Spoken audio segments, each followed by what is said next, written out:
नमस्कार मंडळी, चला इस्लामपूरला. कशासाठी? चला दाखवतो. मित्रांनो, तुम्ही प्रज्ञा गायकवाड ताईंसाठी भरभरून कमेंट करून डॉक्टर आणि हॉस्पिटल सुचवले. आज तुमच्या सूचनेनुसार आम्ही त्यांना उपचारासाठी इस्लामपूरला घेऊन चाललो आहोत. प्रज्ञा ताईंना गाडीत बसवणं सुद्धा एक मोठं आव्हान आहे, पण तुमचा विश्वास आणि तुमच्या सगळ्यांच्या आशीर्वादामुळे हा प्रवास सुरू झाला आहे. बाहेर पडणाऱ्या पावसाने निसर्ग खुलून आला होता, पण माझ्या मनात एक विचार होता, यावेळी तरी योग्य उपचार मिळतील का, डॉक्टर काय सांगतील, हा प्रश्न सतत डोक्यात होता. मित्रांनो, इस्लामपूरमध्ये पोहोचलो आणि एक वेगळीच गोष्ट लक्षात आली.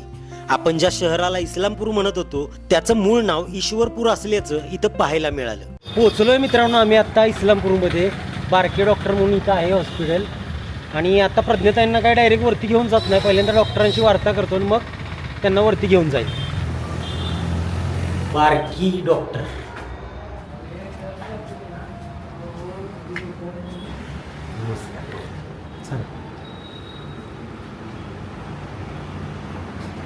नमस्कार सर, आपणच काय डॉक्टर? रामकृष्णाजी.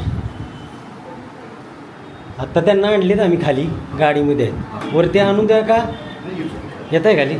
चला, अरे वा, छानच की. प्रज्ञाताईंना वर नेणं शक्य नव्हतं, पण डॉक्टरांनी स्वतः खाली येऊन गाडीत तपासणी केली. त्यांच्या या माणुसकीला मनापासून सलाम.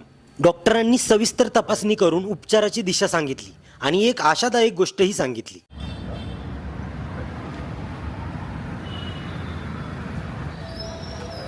तर मित्रांनो, नक्कीच सरांनी प्रज्ञाताईंना चेक केलंय आणि त्यांना ते कळालंय की काय त्यांना प्रॉब्लेम आहे वगैरे. त्यांनी सांगितलंय थोडे दिवस जातील, पण आपण त्यांना 100% चालायला लावू असा त्यांचा विश्वास आहे. आणि पांडुरंगाच्या कृपेने हा विश्वास सार्थ व्हावा एवढीच आमची पण इच्छा आहे.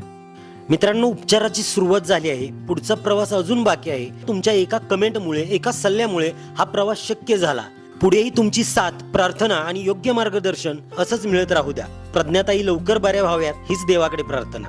मित्रांनो, तुम्ही केलेल्या प्रत्येक कमेंट आणि प्रार्थनेबद्दल मनापासून धन्यवाद. ज्यांनी डॉक्टर, हॉस्पिटल किंवा योग्य मार्गदर्शन दिलं त्या प्रत्येकाचे मनापासून आभार. पुढेही अशीच साथ आणि प्रार्थना कायम ठेवा. धन्यवाद.